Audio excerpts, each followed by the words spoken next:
What do you mean by Chipko Movement? It is a non-violent response to a large-scale deforestation which was started in the year 1970. United Nations General Assembly, which was organized a conference on harmony with nature as a part of Earth Day celebration in the year 2011. Where did Vandana Shiva's ecological journey begin? As I told, her ecological journey begins in the forest of Himalaya.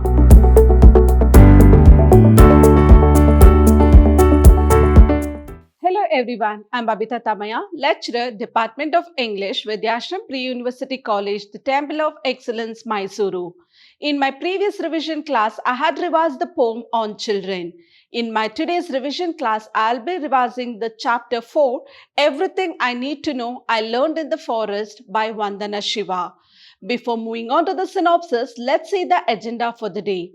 Today, I'll be discussing about the synopsis, the weightage of the chapter, 1 marker and the 4 marks questions. So let's begin the session. Vandana Shiva says that her ecological journey started in the forest of Himalaya. In the first part of the lesson, the writer narrates that she learned the basic principle of ecology, that is in the forest of Himalaya. She says that her study of ecology started in the forest of Himalaya because her father was a forest conservator and the mother was a farmer. And her mother used to compose songs about forest, trees, and India's forest civilization. This is how her ecological journey started in the forest of Himalayan region. Later, she joined herself to the Chipko Movement. So, Chipko Movement means to say that it is a non-violent response to a large-scale deforestation which took place in the Himalayan region in the year 1970. So, she herself came forward to be a part of Chipko Movement. It's a 1-mark question. What do you mean by Chipko Movement? It is a non-violent response to a large-scale deforestation which was started in the year 1970. During this period, the peasant women from the Garhwal Himalaya had come out in defense of the forest, protesting against the ruthless cutting down of trees on large scale for logging. So when they started to cut the trees or started the deforestation, what happened? It led to the logging of landslides and floods, scarcity of water, fodder and fuel. The women had realized that the forests were the real source of spring and streams, fodder for their cattle and fuel for their herds, because the women only knew the real value of forest, because they have to walk for a very long distance to fetch water and to get the firewood for the cooking purpose. So they knew how important the forest was for them, and they didn't want the loggers to come and cut the trees. Therefore, the women of Garhwal declared that they would hug the trees and loggers would have to kill them before killing the trees. So what did the women of Garhwal do? When the loggers came to cut the trees, all the women of Garhwal hugged the trees and they said that if you want to cut this tree, before that you're going to kill us. Later only you can cut the trees. They did not let the loggers or the forest people to cut the trees because they knew the real value of forest. And Vandana Shiva, before leaving to Canada to do her PhD, she just goes to the stream where she used to spend her time. But the time when she went there, the stream was completely dried because of no water. It was a dry land. Then she started the Padyatras where she could give some information to the people about the deforestation. The author narrates about the Chipko movement that took place in the Himalayan region of Advani in the year 1977. She recalls how a village woman named Bachni Devi who led resistance against her own husband who got a contract to cut the trees. What did the women do here? Who was the woman who led resistance against the husband? It was Bachni Devi. So she led the resistance against her husband who got the contract to cut the trees. All the women of Garhwal held the lighted lanterns in the daytime, saying that no one is going to cut the trees. All hug the trees, saying that before cutting the trees, you're going to kill us. The forest says, do you know the value of these forests? They say that it gives us reason. But the women sang a song in chorus. Then she learned about the monoculture. What do you mean by monoculture? Monoculture, growing one kind of a crop. The women in Garhwal, the farmers, grew only one kind of crop. But what did Vandana Shiva do? She says that the lesson she learned about diversity in the Himalayan forest, she transferred to the protection of biodiversity on her farms. She started saving seeds from the farmers' fields and incidentally realized that they needed a form of demonstration and training. So after collecting the seeds from the farmers, she got to know that, or she wanted the farmers to know about it. She wanted to train the farmers about more kind of crops or more cultivation of crops. This led to the establishment of Navadanya farm. So this led to the establishment of Navadanya farm. And the Navadanya farm was started in the year 1994 in the Doon Valley. So in the beginning, they had 630 varieties of rice, 150 varieties of wheat, and hundreds of other spices. Then she slowly started with the seed bank community. At last, she had 1,000 seed banks around the world. She proudly says that they practice and promote biodiversity intensive form of farming that produces more food and nutrition per acre. So after the Navadanya farm, she learned about this. And now they have 3,000 rice varieties and they use the chemical-based fertilizers to the fossil fuels. The Ecuador is the country which has recognized the rights of nature in its constitution and calls it as significant step. The United Nations General Assembly, which was organized a conference on harmony with nature as a part of Earth Day celebration in the year 2011. She makes a reference to the report of the UN Secretary General titled Harmony with Nature. Harmony with Nature is a book written based on the rights of nature. And she says that the concept of Earth University originated from Rabindranath Tagore's Shantiniketan in West Bengal. It was a school started by Rabindranath Tagore. The Earth University teaches Earth democracy. So as we're trying to destroy the nature itself teaches us a very good lesson. So we have too many examples right in front of our eyes that the nature is teaching a lesson for the human beings. Because we try to make money by cutting down the forest and destroying the forest. In the same way, the nature is teaching a good lesson to the human beings. So here Vandana Shiva says, the nature, it's like a web. So whose duty to protect the web? It is the we human beings. But here the human beings are not ready to protect. Instead of that, they are just trying to destroy each and everything. She informs the reader that Tagore started a learning center, that is Shantiniketan in West Bengal, has a forest school. So which was the school here? Shantiniketan was a school in West Bengal. And what Rabindranath Tagore was teaching there? He was teaching about forestry in school. The school became a university, that is Shantiniketan school became a university in the year 1921, growing into one India's most famous centers of learning.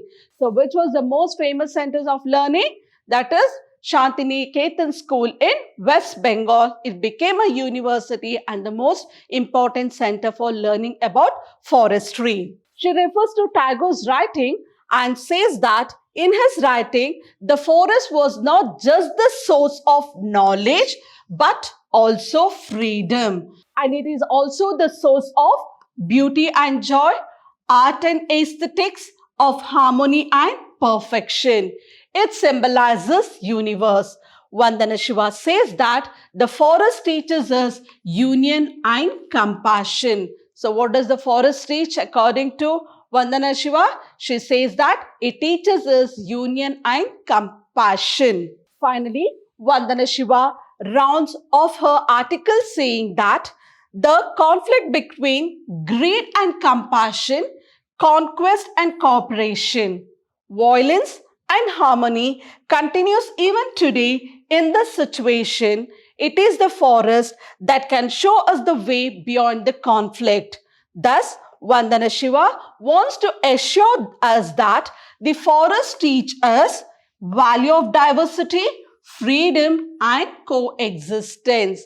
So what is the forest going to teach us? It teaches a very good lesson saying that the value of diversity, freedom and coexistence. Now let's see the weightage of this chapter. From this chapter you'll be having 1 marker question and the 4 marker question. And sometimes you might get a 6 marks question. So put together the weightage is for 5 marks. Moving on to the 1 mark questions. Where did Vandana Shiva's ecological journey begin? As I told, her ecological journey begins in the forest of Himalaya. When you answer, just answer in a word. Don't write the complete sentence because as per the question paper, you need to write the answer in a word or a sentence if required. What were Vandana Shiva's parents? Her father was a forest conservator and mother a farmer. Where did Vandana Shiva gain knowledge about ecology? From ecosystem and forest of Himalaya. What was the Chipko movement? It was a non-violent response to a large-scale deforestation. To which region did Vandana Shiva belong? She belonged to Garhwal Himalaya region. What are the consequences of logging? Logging led to landslides, floods, scarcity of water, fodder and fuel. Where did Vandana Shiva do her PhD? That is in Canada. How did Vandana Shiva spend her vacation? By doing Pad Yatras, that is spreading a documentation regarding the deforestation. Name the women who led resistance against her own husband who had obtained a contract to cut trees. It is Bachani Devi. Where and when was the Navadanya farm started? The Navadanya farm was started in the year 1994 in the Doon Valley. When did Vandana Shiva start the movement of biodiversity, conservation and organic farming? In the year 1987. Navadanya farm is different. Biodiversity, conservation and organic farming was totally different. Navadanya farm started in the year 1994 and biodiversity, conservation and organic farming started in the year 1987. Which country has recognized the rights of nature in its constitution? It is Ecuador.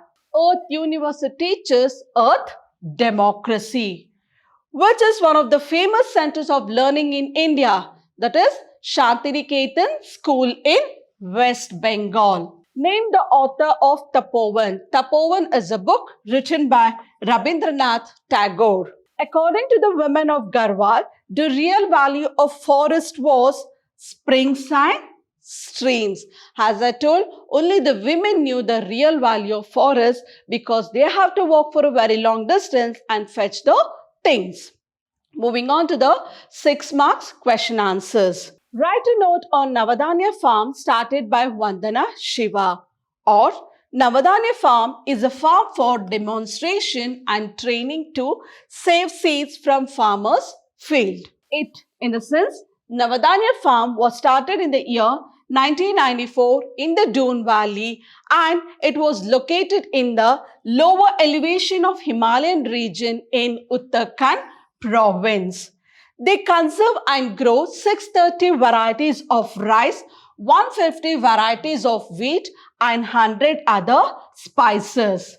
They practice and promote a biodiversity intensive form of farming that produce more food and nutrition per acre. Navadanya which was started in 1987, is spreading and helping farmers to make a transition from fossil fuel and chemical-based monocultures to biodiverse ecological system which is nourished by sun and soil.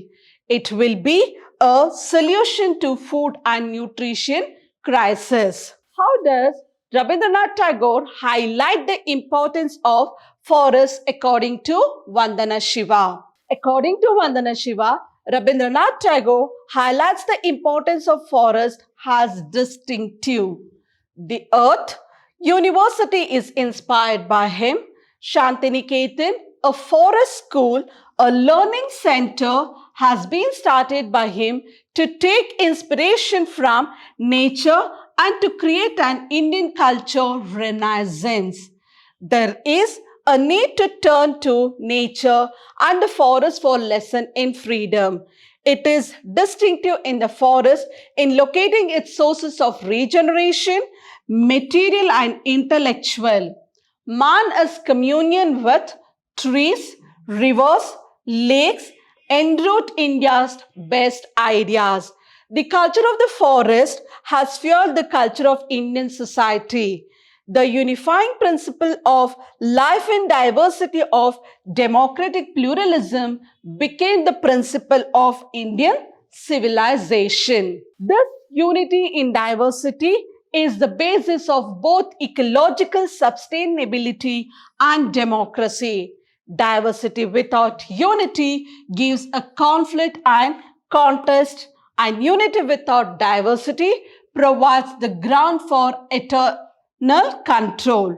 This is true of both nature and culture. The forest was the source of knowledge and freedom. It was the source of beauty and joy, of art and aesthetics, harmony and perfection. It teaches us union and compassion, enoughness without exploitation and accumulation. You may also expect the question about the rights of nature. So this is about the chapter Everything I Need to Know I Learned in the Forest. In my next revision class, I'll be discussing a play, A Sunny Morning. Have a good day. Thank you.